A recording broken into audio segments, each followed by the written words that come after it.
is that being there and working with the Sisters of Charity, being a part of their rhythm of spirituality, of prayer, as well as of service, made a major impact on me. On the last day, she took a few moments to talk with us fellas before we left and do a Q&A with us. One of my buddies said, "Mother Teresa, we are so impressed with the work that you were doing. But what about the systems of injustice that perpetuate this influx of people who are sick and dying and nobody is caring for? What are you doing about that?" And with a twinkle in her blue eyes and a little smile, she said, "Not a thing. That's not what I'm called to do. But perhaps that's what you're called to do." My name is Bill Sarton, and welcome back to Circuit Walkers.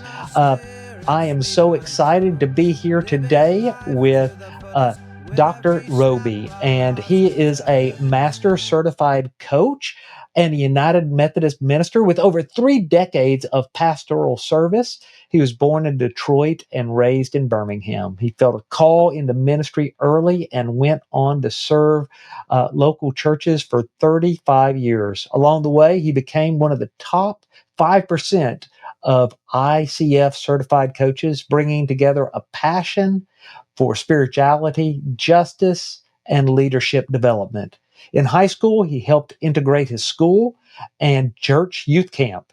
And at 17, he spent 2 months on a mission trip in Bolivia, experiences that shaped his commitment to inclusion and cross-cultural ministry. Jim's advocacy continued in seminary, where he worked for women's ordination and LGBTQ plus inclusion. He holds degrees in theology and a doctorate in Wesleyan spiritual practice, and he discovered professional coaching in 2004. Since then, he has trained coaches around the world and guided over 150 people through positive, intelligent, or mental fitness training. His coaching blends deep listening, powerful questions, and spiritual wisdom to help leaders grow beyond their limits. With that being said, let's jump right in and welcome Jim to the show. Hey, Jim, welcome. Can you explain for our listeners a little bit about what you do? Because I'm sure not everybody is familiar with coaching. Yeah. So thank you, Bill. And coaching is the experience or process, discipline even, of helping people move from one place to another, much like a coach of the old times. Coach helps people with their focus on what's really important, what gets in the way, how to get those things out of the way, and how to move on. So it's that kind of clarity that makes it so valuable and so important there. What I do is working with people. Let's use you as an example, Bill. One of the things you said you wanted some coaching. One of the things I would ask about is, first of all, Bill, what would you like some coaching on? Well, one of the things I struggle with the most is I'm a very laid back person. I don't like conflict. And so when when it becomes necessary for me to confront someone or to talk to one of my employees about some ways they need to improve, I struggle with that because I've got 2 gears. Either I'm a jerk or I'm super nice. And I want to find that middle ground so that I can be a good boss. Wow. So if we were coaching around that, what we would do is we would take a look at what does it look like when you're a jerk? What does it look like when you're, the doormat that everybody runs over? And what might it look like for you to be in that middle ground, that place where people want to work for you because you are that supportive presence who is clear about what's important? And so that's what we would do. Oh, we may have to schedule some real sessions later for that. But, to me, being part of a Wesleyan tradition, this sounds very much like sanctification. Yeah, it's going on to perfection. It is sanctification, to use our Wesleyan terminology there. And that's one of the things I love about coaching is it gives me some skills and techniques to use to help people move on towards that ultimate goal that they're working on, what we would call sanctification or being made perfect in love. Yeah. When I talk to folks about sanctification, and the only reason I'm going into this, I know you know what it is. You're a retired elder, but we have some listeners that may not be Wesleyan. Sanctification to me is God using grace to make you your best self and returning you back to that image of God you were created in, or like we in the South like to say, being made more like Jesus. Yeah, And so and so in coaching, what you're trying to do is help us be our best self, right? be the best self. Yes, be the person that God's called you to be. And sometimes we need a little help uncovering what that is. Sometimes we need a little help uncovering or discovering where are the places where we might be of service and how might we make that difference for folks. So when you're in your coaching career, are you mostly coaching other clergy? Are you coaching laity? Or are you just throwing a wide net out there? Okay. So it's a The wide wide net. net, Yeah. yeah. It's a wide net, yes.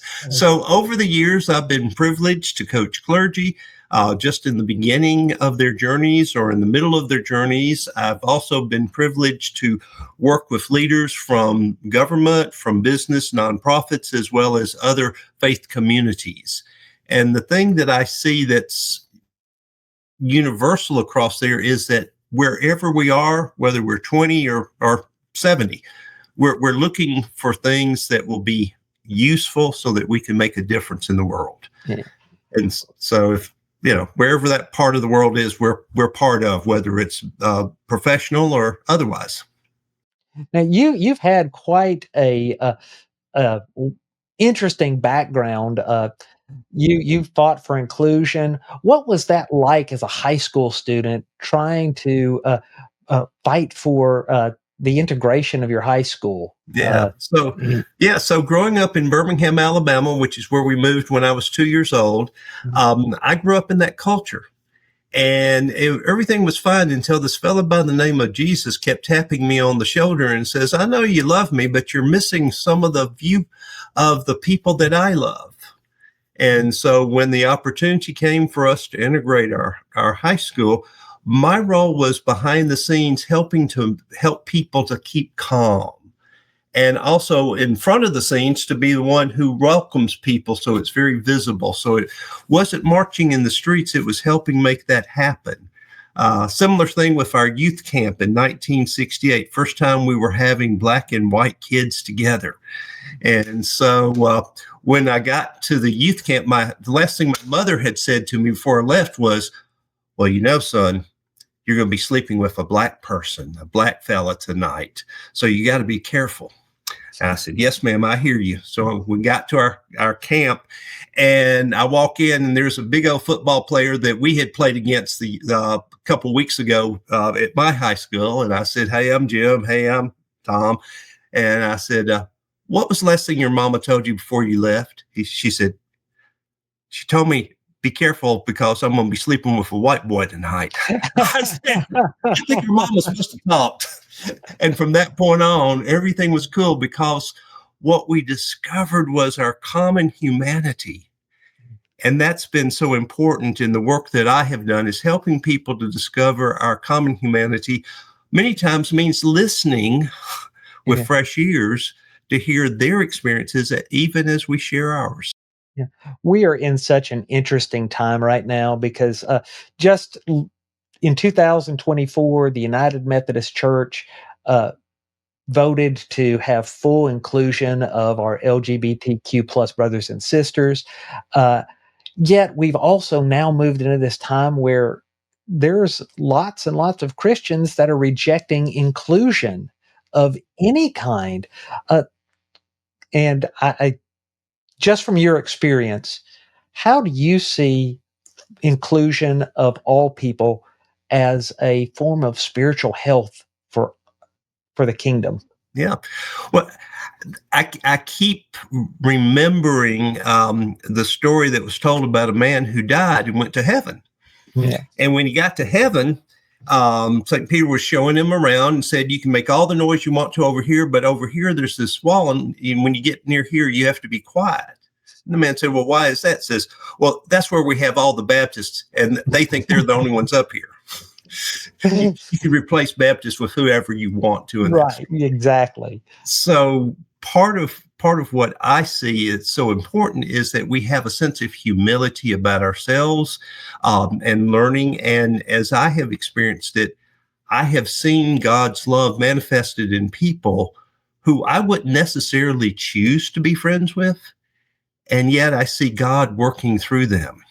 There was a big old redneck fella down here in the South, not somebody I would choose. Politically, he and I probably on different sides, but I saw him do acts of loving compassion in the service of others. And I was moved. And I realized that I wasn't willing to do what he was doing. Right. Oh, maybe God's using him too. Yeah. We lose so much by thinking we have all the answers and that we're the only ones that God has chosen. When God just chooses everybody, it's such a wonderful thing. Such a wonderful thing. Yeah. Yeah. Before we get back into coaching, I want to ask you about one other thing because, if I knew a guitar player that had jammed with Jimi Hendrix, I would be remiss in not asking them about that experience. You worked with Mother Teresa. What was that like? Wow. So let me set the story. The year is 1995. I am in a group with four other clergy and one laity. The laity happens to be a lawyer, so it's the right ratio. Five of us clergy to pray for his soul, and one lawyer to get us out of trouble whenever we got into trouble. And so we had written Mother Teresa in Calcutta, India, and had asked, could we come visit? She said yes. And so we get there. Calcutta was a total different experience of my life. And as we walked in, and there she is, this little short nun, Catholic nun, who is the Mother Superior for the order.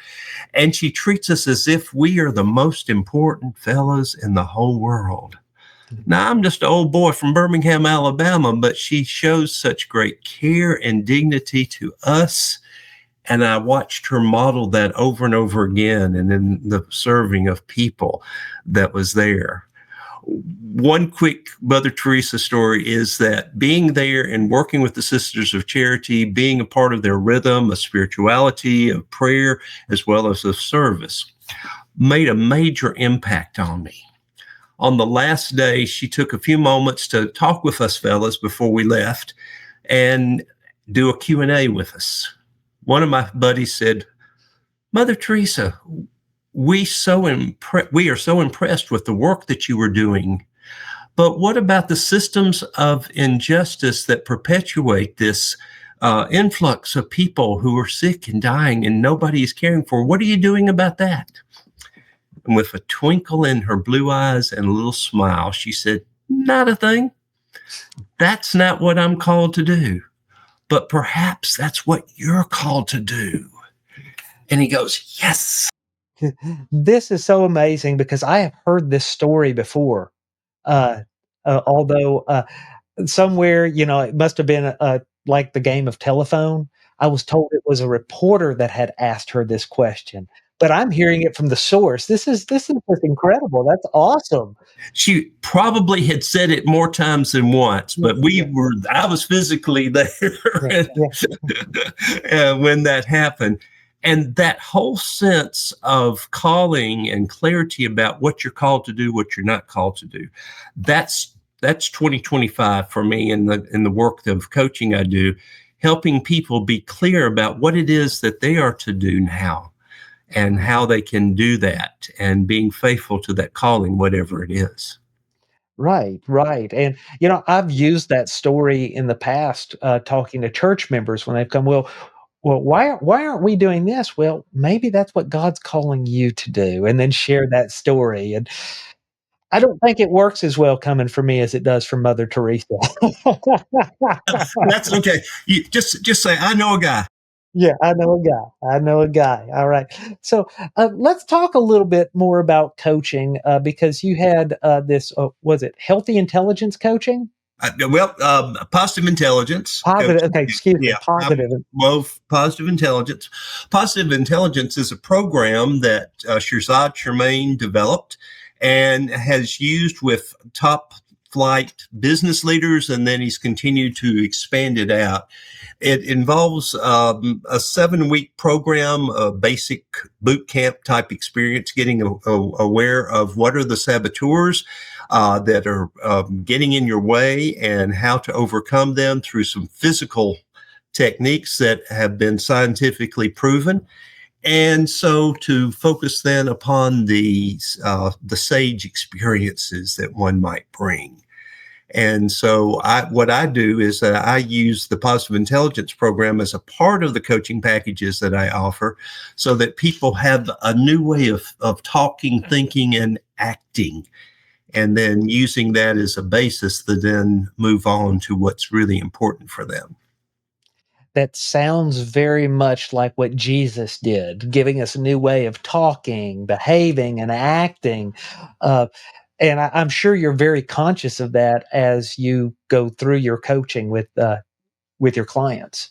Yes, most definitely, most Yeah. definitely. It's and it's part of why this resonates so deep with me from my own spiritual tradition, being a United Methodist, is that this is Wesleyan, of Yeah. going on towards perfection, going on towards becoming the person that you can be, and the idea that we don't have to be stuck. We can continue to change, or to use a word that used to be used a lot, we could continue to evolve, grow into something more than what we were and what we are. Yeah. How have you seen, now you've been coaching since 2004. Uh, have you seen a difference in clergy mindset from the clergy that you were coaching in 2004 to the clergy you're coaching today? Because I'm a Gen Xer, so I'm falling in between you, and I'm falling in between a lot of our young clergy right now, and I do see a very different approach. I'm just curious about your observations. Yeah.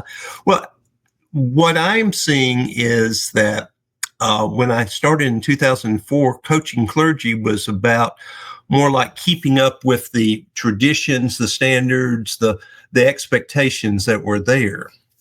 In 2025, the clergy I'm coaching are dealing with a whole new world that was totally different than what they prepared for, thought about, and experienced. The experience of COVID disrupted life in the church, and the societal changes that are going on has disrupted life in the church, and how the United Methodist now understands ourselves has disrupted life in the church. So how do you move forward faithfully and doing the work that God has called you to do, um, when the roadmap you were given doesn't show the bumps that have occurred? Right, right. Yeah.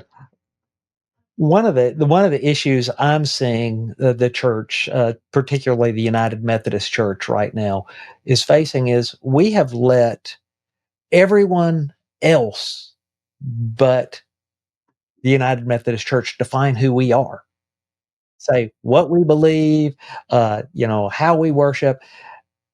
And if you were coaching a bishop, uh, and they wanted to reclaim our identity, uh, do you have any thoughts on what you might share with that bishop? Wow, what a great question, and I hope that I will have the opportunity to do this. I have coached some bishops along the way, but not Mhm. around this particular topic. Mhm. So I guess the questions I would begin with would focus first of all on the bishop's spiritual practices and Mhm. spiritual understanding. Mhm. How do you understand yourself first as a spiritual being, and second as a episcopal leader, a bishop of the church, and how do those things interact and converse?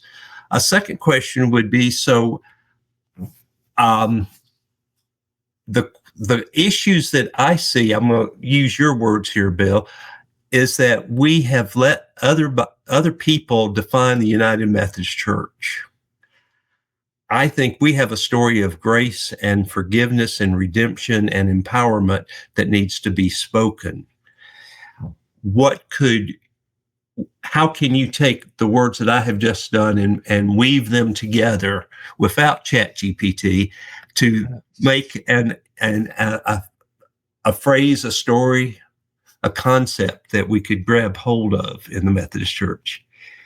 And then the third thing I would do is to ask the bishop, I know where I see human need not being addressed by others that we have historically or could now address. How can you articulate that so that we as a denomination can get on board and say, yes, this is part of our ministry, our mission, for the transformation of the world through experiencing the love of God in Jesus Christ? Awesome. That's what I would say. Yeah. Okay. Well, I asked that because I'm going to be sitting with our bishop in a leadership meeting not too long from now, and we have been discussing this very thing. And I use these podcasts as my own therapy a lot of times. It becomes a lot cheaper than that. It does. Give me a chance to talk. I'll do this again. Yeah, exactly, exactly. So, and speaking of that, one of the reasons we started this podcast was that I had noticed that our clergy and even a lot of the laity here in our conference were struggling with their spiritual health and physical health.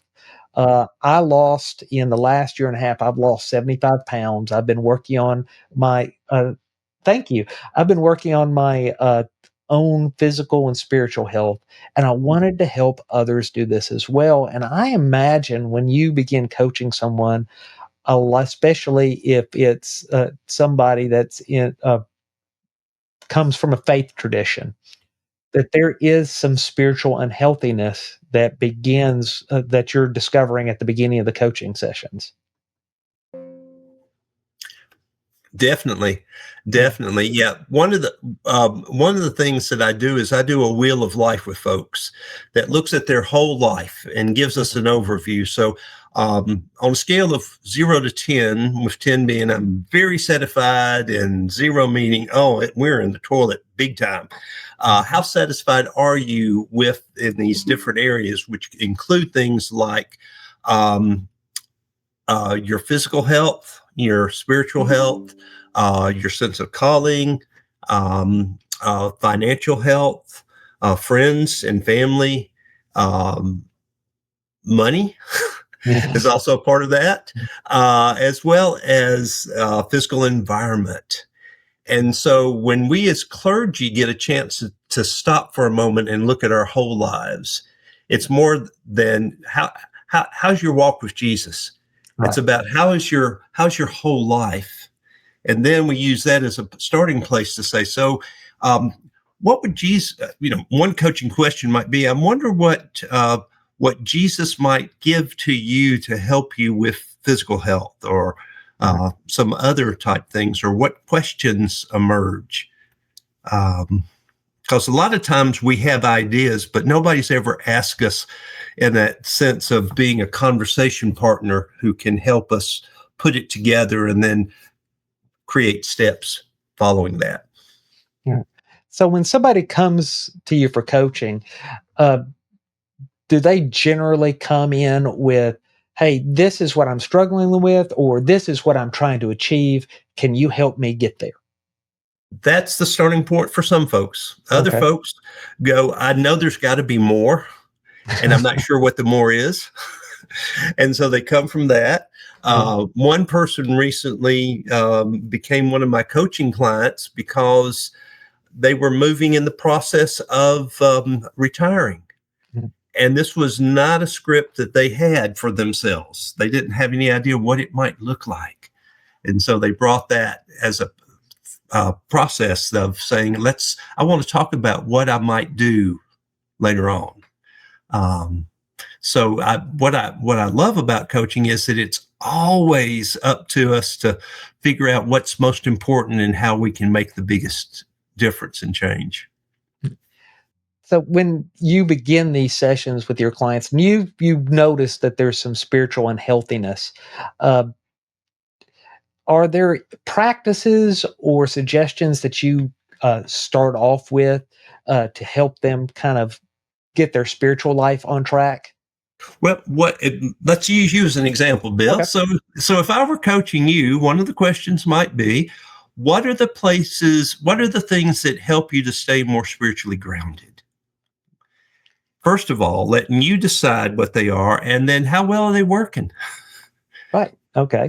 You Yeah. know, and if on a scale of 0 to 10 they're working at about a 2 level, then so what might be one thing that you could do? And of course, I'll be glad to share ideas that I have. Right. But as a coach, it's more important for me to first invite you to share your ideas, your concepts that we can then tweak. Because you might say, maybe I need to pray for one person who I'm really irritated with. And then as your coach, I might say, Bill, that's a nice start, but that's kind of shabby, buddy. I know you got more in you than that. How about 5 people? Right.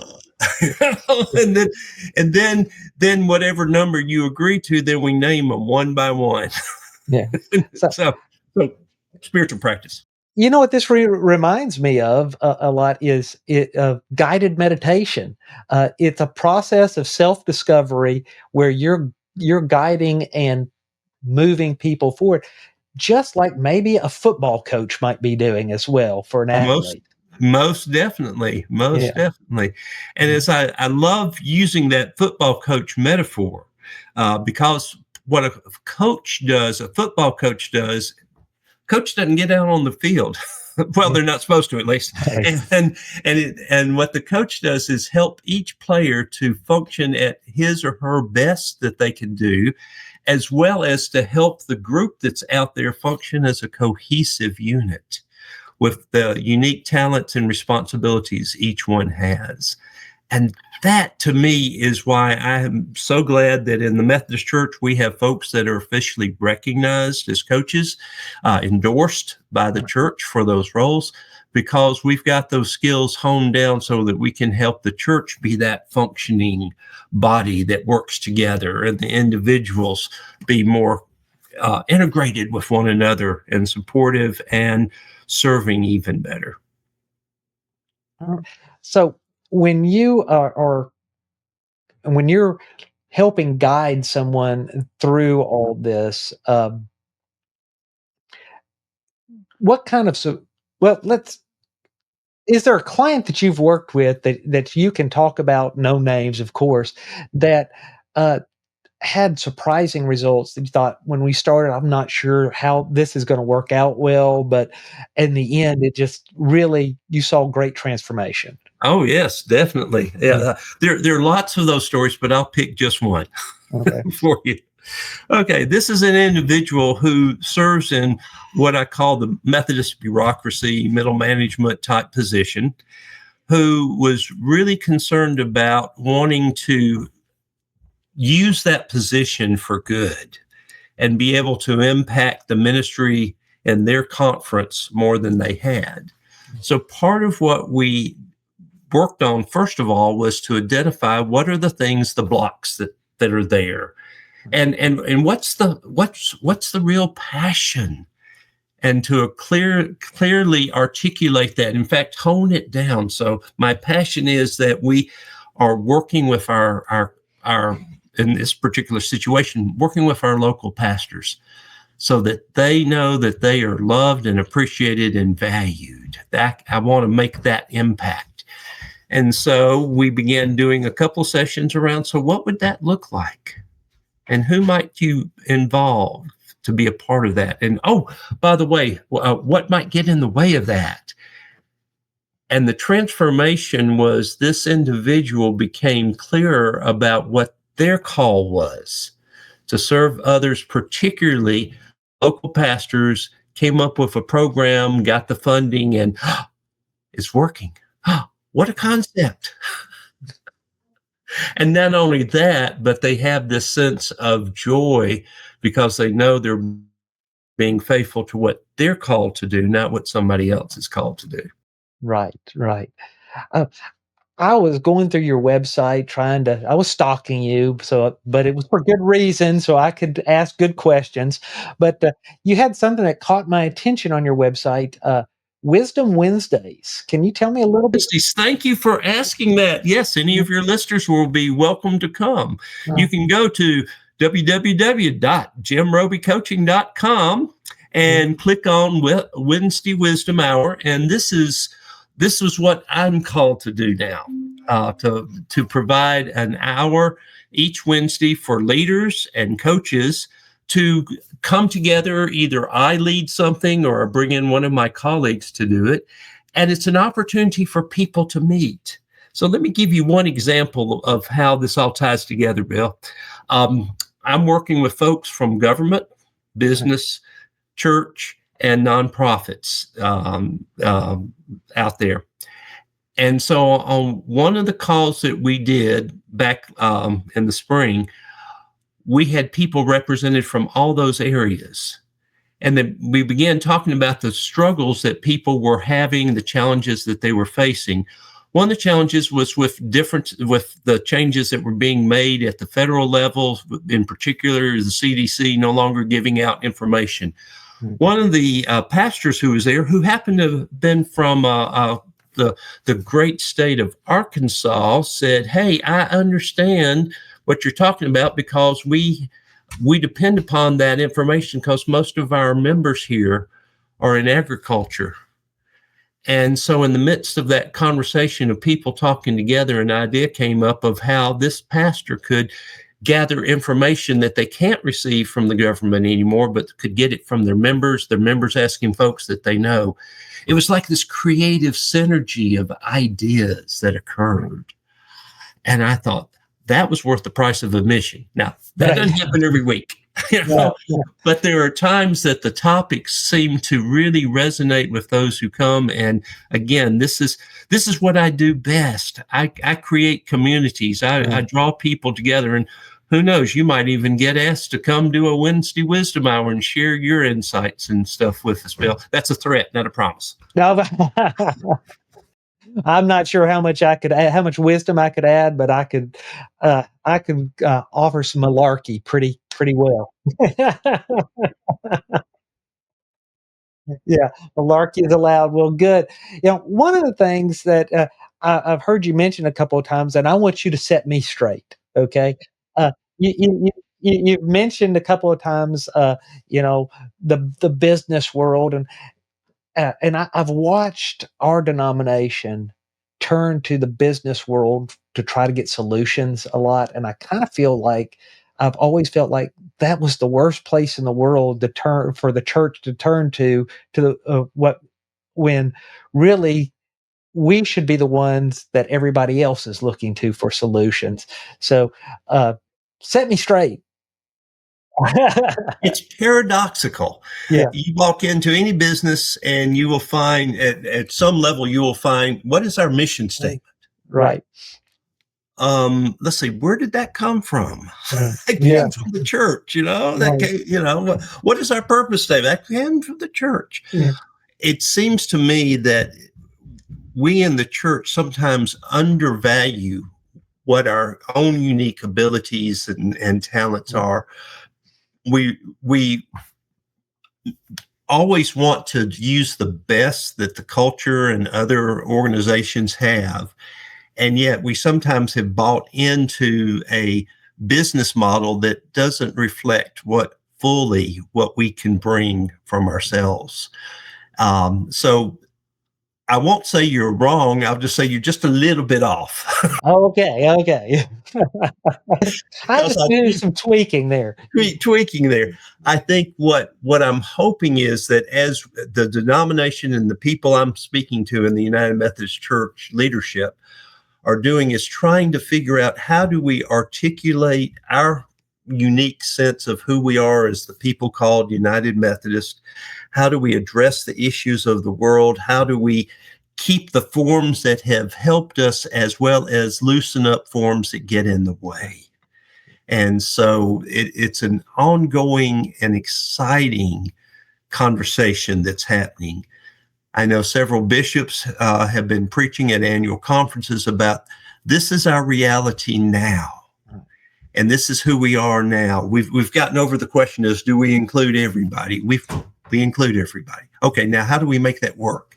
And how do we speak to a culture that doesn't necessarily want to hear that message, but needs it? And I've got a sneaking suspicion that those conversations could benefit from coaches. Yeah. Definitely. Thank you. Yeah, definitely.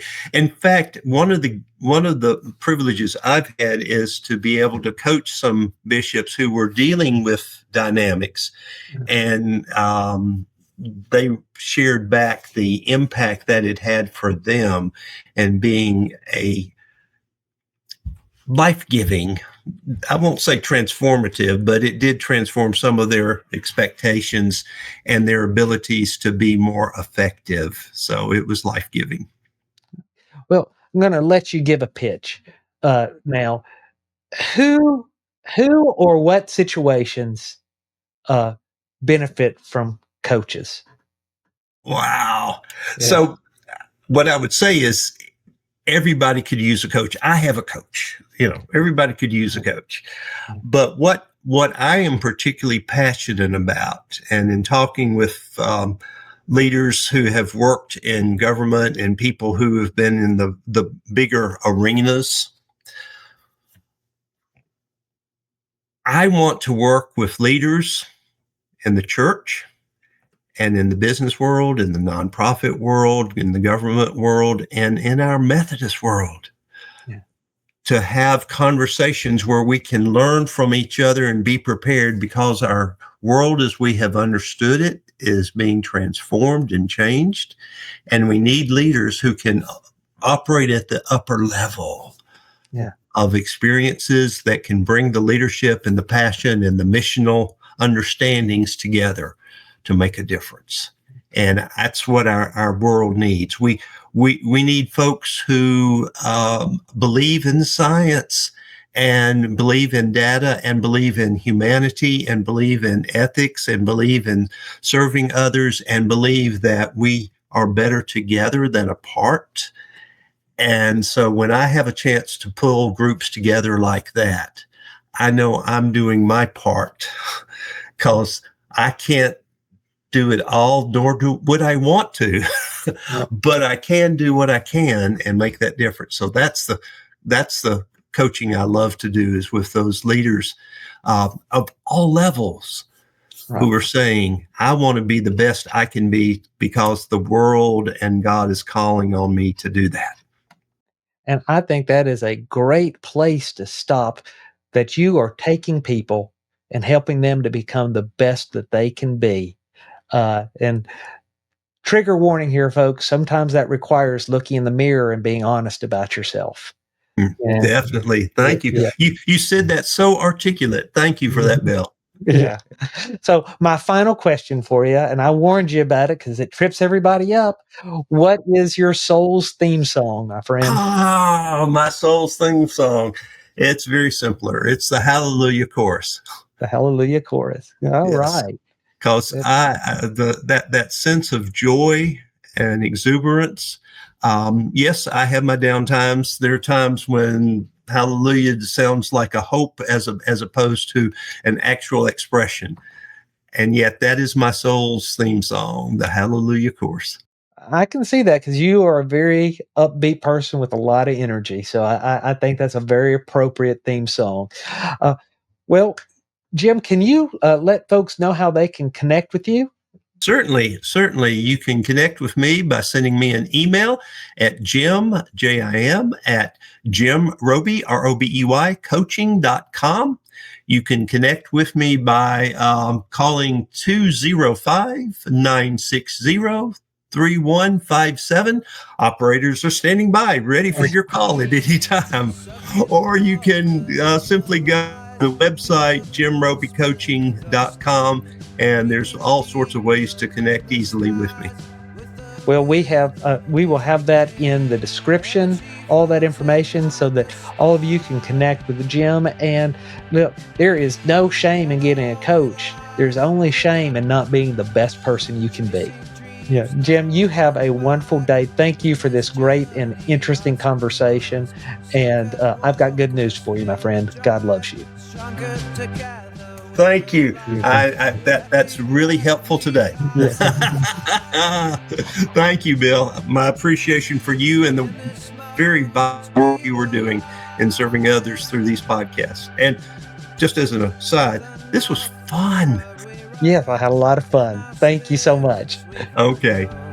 Living life to the fullest extent, with every step our hearts content.